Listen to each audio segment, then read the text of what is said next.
मास Islamic grooming की जानिब से देखती आँखों और सुनते कानों को अस्सलामु अलैकुम वरहमतुल्लाहि वबरकातुहू। कैसे हैं आप लोग? यकीनन उम्मीद है कि इंशाअल्लाह अज़ीज़ ठीक ठाक होंगे, खुशबाश होंगे। दोस्तों, आज पीर का दिन है और हफ़्ता इतवार में वीडियो अपलोड नहीं करती हूँ क्योंकि मसरूफ़ियत बहुत ज़्यादा होती है और मेरी ऑनलाइन क्लास भी होती है तफसीर की, और स्कूल भी आजकल बहुत ज़्यादा खुले हुए हैं।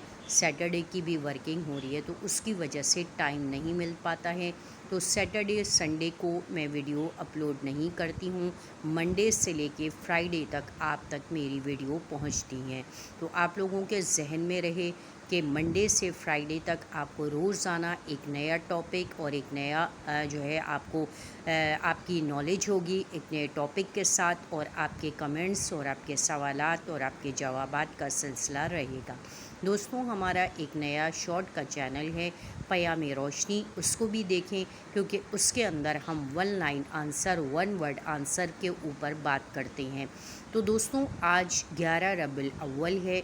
जैसा कि आप सबको मालूम है कि कल 12 रबीउल अव्वल है, जिस पे नबी करीम सल्लल्लाहु अलैहि वसल्लम की विलादत मुबारक हुई थी और जिसमें आप सल्लल्लाहु अलैहि वसल्लम इस दुनिया में तशरीफ़ लाए थे। इसके ऊपर बहुत ज़्यादा बातचीत होती है। बाज़ अहादीस के अंदर है कि 12 रबीउल अव्वल ना सिर्फ नबी करीम सल्लल्लाहु अलैहि वसल्लम की विलादत मुबारक का दिन है, बल्कि बाज़ अहादीस में ये साबित है कि रसूलुल्लाह सल्लल्लाहु अलैहि वसल्लम का दुनिया से जाने का जो दिन है और जो तारीख़ है वो भी 12 रबीउल अव्वल ही है, और जिसको बाज़ लोग पहले ज़माने के लोग 12 फ़ात कहते थे, यानी कि 12 तारीख़ को ही रसूलुल्लाह सल्लल्लाहु अलैहि वसल्लम की वफ़ात हुई थी। तो इसलिए इसको 12 फ़ात कहा जाता था। अब इसमें इख्तिलाफ़ है, मैं इसके अंदर आप लोगों को इन्वॉल्व नहीं करूँगी, लेकिन मैं बस इतना ज़रूर कहूँगी कि अगर रबीउल अव्वल का महीना जो है वो जो भी है, मतलब ये कि रसूलुल्लाह सल्लल्लाहु अलैहि वसल्लम की विलादत मुबारक का महीना है, बेशक महीना है। इसी तरीक़े से हर महीने की अपनी एक इम्पॉर्टेंस है। अगर मुहर्रम है तो वो इम्पॉर्टेंट है, सफ़र है तो वो इम्पॉर्टेंट है, रबीउल अव्वल है तो वो इम्पॉर्टेंट है, रमज़ान है तो वो इम्पॉर्टेंट है, शव्वाल है तो वो इम्पॉर्टेंट है। ना कोई महीना मनहूस है, ना कोई दिन मनहूस है, ना कोई घड़ी मनहूस है। तो इसलिए इसका किसी भी चीज़ का एक्सट्रीम पे जा कर के काम करना, उसकी सेलिब्रेशन करना और उसको रोडों पे जलसे जुलूस की शक्ल में मनाना, ये सब जायज़ और नाजायज़ और हराम है। ये किसी भी हदीस से साबित नहीं है। बारहा की वीडियोस में मैंने आप लोगों को बताया है कि रसूलुल्लाह सल्लल्लाहु अलैहि वसल्लम की विलादत मुबारक का दिन खाली स्पेशली मनाना और उसके ऊपर बहुत ज़्यादा शोर व गौगा करना और बहुत ज़्यादा जो है वो अपने आप को हाईलाइट करना और लोगों को जमा करना और इस तरह की बहुत सारी खुराफात और बेदात करना, घरों को चरागां करना, ग्रीन लाइट्स के साथ डेकोरेट करना, ग्रीन कलर पहनना, पगड़ियाँ और अमामे और दुपट्टे और मीठा बनाना और एक दूसरे में घरों में बांटना, ये सारा कुछ किसी भी हदीस से, कुरान से साबित नहीं है।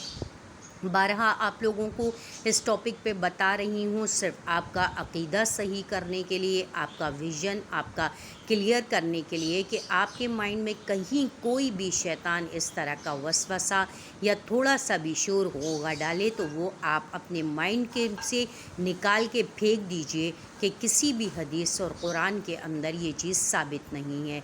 दोस्तों, देखें, आज ही मैं आपको एक ऐसी चीज़ बता रही हूँ जैसे कि सलाम है। अब हम सब आप सब क्या करते हैं, पता है कि सलाम करना ज़रूरी है, सलाम करना वाजिब है, लेकिन सलाम करना कैसे है, सलाम का तरीक़ा क्या है, क्या होना चाहिए और किस तरीक़े से सलाम करना चाहिए, इसके बारे में हम बात नहीं करते हैं और ना ही कोई आप लोगों की रेक्टिफिकेशन करता है।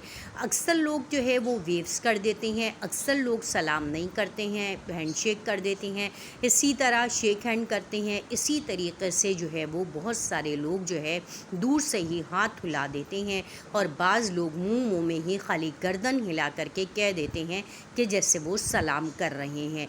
तो अब आप खुद सोचें कि एक सलाम जो है वो एक दुआ है, एक रहमत है, एक सलामती है, एक आप किसी को दुआ दे रहे हैं, اس کا بھی ایک طریقہ ہے، ایک سنت ہے، ایک وے آؤٹ ہے جس کو رسول اللہ صلی اللہ علیہ وسلم نے نہیں بلکہ اللہ تعالیٰ نے کہا ہے۔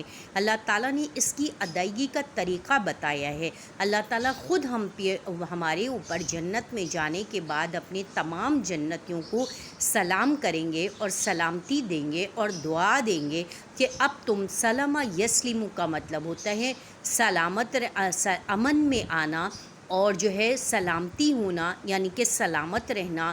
جیسے کہ انگلش میں آپ کہہ دیں پیسفل ہو جاؤ، کام ڈاؤن ہو جاؤ یا چل کرو، یہ سارے ورڈز جو ہے وہ انگلش کے اگر اس میں ٹرانسلیٹ کیا جائے تو یہ سلمہ یسلمو کی ٹرانسلیشن بنتی ہے۔ تو اب آپ کو میں نے دونوں ورڈز بتا دیے کہ اس کا مطلب ہے دعا کرنا اور دعا دینا، ٹھیک ہے۔ اب اللہ تعالیٰ جنت میں جانے کے بعد جنتیوں کو کہیں گے، سورہ یاسین کی بہت مشہور آیت ہے اور جو لوگ پڑھتے ہیں اور جن کی پریکٹس میں بھی ہے تو لوگ اس کو مختلف چیزوں میں پڑھتے ہیں، سلام قولا من رب الرحیم، کہ آپ کے رب کی طرف سے سلامتی ہے، امن ہے، بھائی چارگی ہے اور آپ کو رحمت ہے، دعا ہے۔ اللہ تعالیٰ آپ کو کہہ رہے ہیں کہ تم اس گندی دنیا سے چھوٹ کر کے، وہاں کی مصائب، پریشانیاں، تکلیفیں، غم اور الم سے چھوٹ کر کے جو آج تم میرے پاس آئے ہو تو اب میں تمہیں سلامتی کی، ہمیشگی کی اور پرامن اور پرسکون جگہ پر رہنے کی میں تمہیں مطلب خوشخبری دیتا ہوں، نوید دیتا ہوں، تمہیں دعا دیتا ہوں کہ اب تم ہمیشہ ہمیشہ کے آرام میں، سکون میں، چین میں، راحت میں رہو گے۔ یہاں نہ تمہارے لیے کوئی غم ہوگا، نہ تم کو کوئی دکھ ہوگا، نہ بیماری ہوگی، نہ پریشانی ہوگی، نہ تکلیف ہوگی، نہ کوئی آزمائش ہوگی، نہ کسی چیز کے چھن جانے کا خوف ہوگا، نہ کسی میں چیز کے حاصل کرنے کی خواہش ہوگی، کیونکہ یہاں پہ تمہیں آلریڈی سب کچھ دے دیا گیا ہے اور دے دیا جائے گا۔ اگر تم کسی چیز کی فرمائش اور خواہش کرو گے تو وہ تمہاری فرمائش پوری کی جائے گی، لیکن تمہیں کسی چیز کے چھن جانے کا، مٹ جانے کا، ٹوٹ جانے کا، کھو جانے کا غم نہیں ہوگا۔ تو دوستوں اب دیکھیں، سلام ایک کیا ہے؟ دعا ہے، سلامتی ہے، امن ہے۔ تو رسول اللہ صلی اللہ علیہ وسلم کے ذریعے اللہ تعالیٰ نے اس کا بھی طریقہ ہمیں بتا دیا کہ ہم نے سلام اگر کرنا ہے کیسے کرنا ہے۔ اب میرا سوال ہے کہ ہم میں سے، آپ میں سے کتنے لوگ ہیں جو اس صحیح طریقے سے، سنت طریقے سے سلام کرتے ہیں؟ جب ہم اور آپ کسی ایک سنت کو ہی صحیح طریقے سے ادا نہیں کر پا رہے، اس کی ادائیگی ٹھیک نہیں کر پا رہے، تو اب آپ مجھے بتائیے کہ ہم کیسے نبی کی محبت کے دعوے دار بن رہے ہیں، کیسے ہم ولادتیں منا رہے ہیں، کیسے ہم شور اور غوغا کر رہے ہیں۔ تو دوستوں اس کے اوپر ہم انشاءاللہ کل بات کریں گے۔ باتیں تو بہت ساری ہیں لیکن وقت ہمیں اجازت نہیں دے رہا ہے۔ اپنا اور اپنے اطراف کا بہت سا خیال رکھیے گا، دعاؤں میں بہت یاد رکھیے گا۔ السلام علیکم ورحمۃ اللہ وبرکاتہ۔